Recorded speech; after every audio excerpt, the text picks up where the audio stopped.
on Denver 7 News. The road to the Stanley Cup Finals has been 21 years in the making. Now, in less than 72 hours, Game 1 will be right here in Denver. It's all hands on deck on the ice. In order to be the best, you got to beat the best. And off the ice. We double up on food ordering, double up on the staff. We get some security at the door. The preparations taking place to host Avs and Lightning fans in our city. Plus, a Denver house party turns violent with shots fired. 2 people dead, 4 more fighting for their lives. The latest on the investigation. And flying into another year around the sun. I don't know what I expected, but I loved every minute of it. We meet one Colorado woman who's seen it all, now seeing things from a new point of view. The clock is ticking. Ball Arena here and the Avs preparing for Game 1 of the Stanley Cup Finals being hosted right here in the Mile High City. Thanks so much for joining us tonight. I'm Jacqueline Allen. And I'm Brian Wayne. Games 1 and 2 of the Stanley Cup Finals will be aired right here on Denver 7. Tonight we have team coverage on the preparations the Avs are making and all the planning involved by establishments in Denver. First, we have Denver 7's Nick Rothschild. Nick, it has been 21 years since the Avs have been in the Stanley Cup. This is huge. Oh yeah, 2 decades worth of build-up. You'd hope the matchup would live up to the hype, and folks, this is a good one. It was worth the wait, because to claim the cup, these Avs are going to have to dethrone the 2-time defending champion Tampa Bay Lightning. Head coach Jared Bednar knows the team standing between his Avalanche and their ultimate goal is the gold standard of professional hockey. They're the team that everyone's trying to model after. They're in the finals for the 3rd year in a row. They've just won twice in a row. So, I mean, that's what every team is trying to do is not just get there, but stay there and be relevant every season in all the conversations of the best teams in the league, and then going out and prove that they are one. All of the Stanley Cup Finals games will be right here on Denver 7, but let's start with number 1, Wednesday night. Our coverage starts at 5:30 with our Denver 7 Avalanche pregame show, and after the action, be sure to stick around for our postgame show. We'll have live reaction from the players and Coach Bednar. Can't wait. We are so excited. All right, Nick, thank you. Now we go to Denver 7's CB Cotton, who is live in downtown. CB, our city is about to be filled with hockey fans in the next few days. Bayan, that is so correct. I can tell you the bars here on Market Street, when they put up these Avalanche banners at the start of the Western Conference Finals, they were cautiously optimistic that we would make it to the Stanley Cup playoffs. Well, our boys came through, and now that we are here, I can tell you these bars and even hotels, they have their work cut out for them to get ready for the large crowds we're expecting.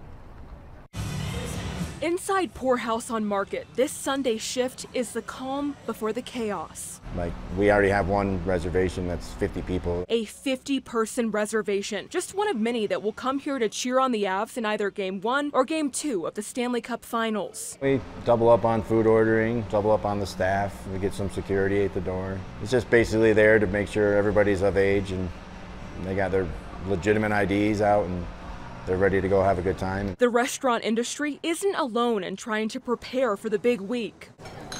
If you do plan on traveling to Denver and hope to be in town to watch both games, here's what it'll cost you. On Priceline, as of Sunday evening, the cheapest rate comes in at $84 a night at the Clarion Hotel Denver Central. The most expensive rate comes in at $319 a night at the Hilton Denver City Center. And if you do make your way here, you should know downtown Denver is preparing for your visit. This week, a spokesperson telling Denver 7 they're creating a variety of activities for fans who want to come out and support the Avs. After all, it's been 21 years since the city had a Stanley Cup Finals to celebrate. Harris remembers the big week. Very crazy, very busy. Every game was busy. And now he's ready for the chaos to return. Every TV will be on, the sound will be cranked up. And that is here at Poorhouse on Market. You heard about that large reservation they have. 50 people, and that's not going to be the only one. In fact, that's far from the only reservation that they have here. So all the bar owners and restaurant owners we've talked to today, they say the key, if you want to watch the games at your favorite spot, is book early. That's the key, book early here. Of course, we're going to follow all of the excitement leading up to Game 1 on Denver 7. And we're all hype here, and I feel the energy between me and the anchors. We're super excited to watch the Avs It's going to be a great time. For now, reporting live from downtown, I'm CB Cotton, Denver 7. We are excited. Thank you, CB. And good tip, book early. For the first time, the city of Denver is going to be allowing some bars and restaurants to expand where they can serve alcohol during the Stanley Cup Finals. This is called a temporary modification of premises. So businesses near Ball Arena, such as the Cherry Cricket on Blake or Celtic Irish Pub on Market, they can set up serving areas outside. This is known as common spaces. So think grassy areas or parking lots where people can drink to the Avs' big win. Absolutely. It creates a party zone close to the stadium where everybody can come and sort of get their party on before the game and then get into the bars to watch the games. And bars and restaurants can apply directly with the city right now. And with all that said, there's really no question that establishments are doing everything they can to prepare for the packed crowds during the Stanley Cup Finals. But there's a bit of a wrench thrown in that process. COVID-19. Recently, the entire Denver Metro reached the high-risk COVID spread level, and restaurants and bars have certainly taken note. They have all the same goal in mind. That's keeping staff safe so they're ready for the rush. Oh, yeah, 100%. You know, we have hand sanitizer by the gallons, you know, definitely make sure we're constantly washing our hands. We need everybody on board for this, so I'm hoping everyone plays it safe, keeps healthy, and we're ready to go. Because this is going to be crazy. I can't wait.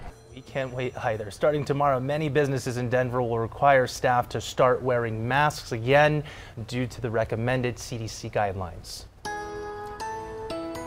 All right, take a look at this. That's a landspout tornado that created a slight scare just north of DIA today. It looks scary, but thankfully no damage was done and no flights were delayed or canceled. Meteorologist Stacey Donaldson's here with us now. And Stacey, triple digits yesterday, tornado warnings today. What's next? It looks like we're going to be in record territory for temperatures tomorrow, so I wanted to kind of get you ahead of it because our expected afternoon high tomorrow is 99 degrees. So we'll be in the upper 90s, low 100s across the Front Range and the Eastern Plains, and the record tomorrow is 99, set back in 2006. On average, we should only be in the low 80s this time of year, so we're well above where we should be. Now, the hot stats, we've already had one 100-degree day. We could see two as of tomorrow. The record number of 100-degree days, 13 in Denver, and the average number of 90-degree days is 44 in the summertime, and we've had 4 so far.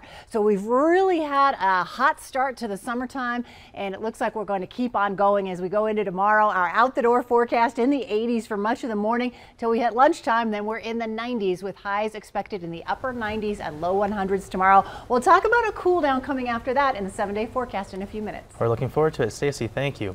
All right, new at 10, the westbound I-76 is shut down right now near Sable Boulevard after a semi caught fire. The entire semi was engulfed in flames at one point. Drivers going westbound are told to exit and re-enter I-76 through Sable Boulevard. It's unclear how the fire started, but luckily the driver was not injured. CDOT says there's no estimated time of reopening that portion of I-76. That is incredible video. Glad no one was hurt. All right, a Denver house party ends in a shooting overnight, and now police are investigating after several people were shot, and we learned tonight that 2 of those people have died. Just absolutely tragic. Denver 7's Patrick Perez was in the Virginia Village neighborhood where it all happened.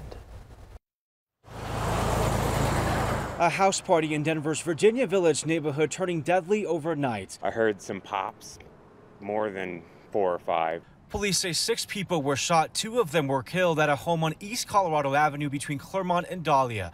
Neighbors say they heard what sounded like fireworks before 1 o'clock early Sunday morning.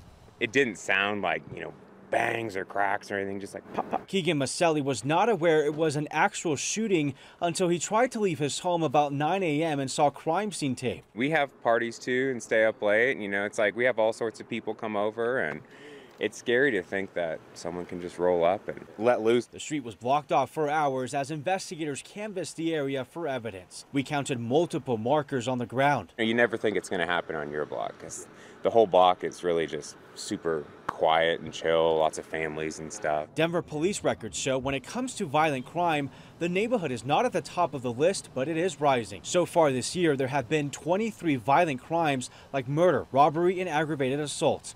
All of last year, there were 42, an increase of 40% from the year prior. Neighbors just can't believe this shooting happened so close to home. It's a little scary, honestly. Patrick Perez, Denver 7. Wow, Patrick, thank you. The 4 victims who survived all have serious injuries. Police have not made any arrests, and suspect information is not available at this time. After weeks of negotiations, a bipartisan group of senators announced that they have reached an agreement in principle on new gun legislation. This is in the wake of recent mass shootings, and at this point, the deal is just a proposal, not yet written, but it does have the support of 10 Republican senators. If passed, this would be the most significant action Congress had taken on gun safety since the federal assault weapons ban was allowed to expire in the 2000s. It's moving in the right direction. We're glad that the Senate is finally awake about this. All right, so included in this agreement, further funding for mental health, incentives for the creation of so-called red flag laws, increased funding for school safety, and the strengthening of the federal background check system. For buyers under age 21, the deal would require an investigative period to review juvenile and mental health records. Coming up, day 2 of the insurrection hearings take place tomorrow. We take a look at the committee's focus for this week and reaction from last week's revelations. Plus, a Longmont Center's horse trailer is stolen, making it nearly impossible to provide therapy to those in need. We need help really desperately for the health and welfare of our horses. We take a look at how Coloradans can rally together to help.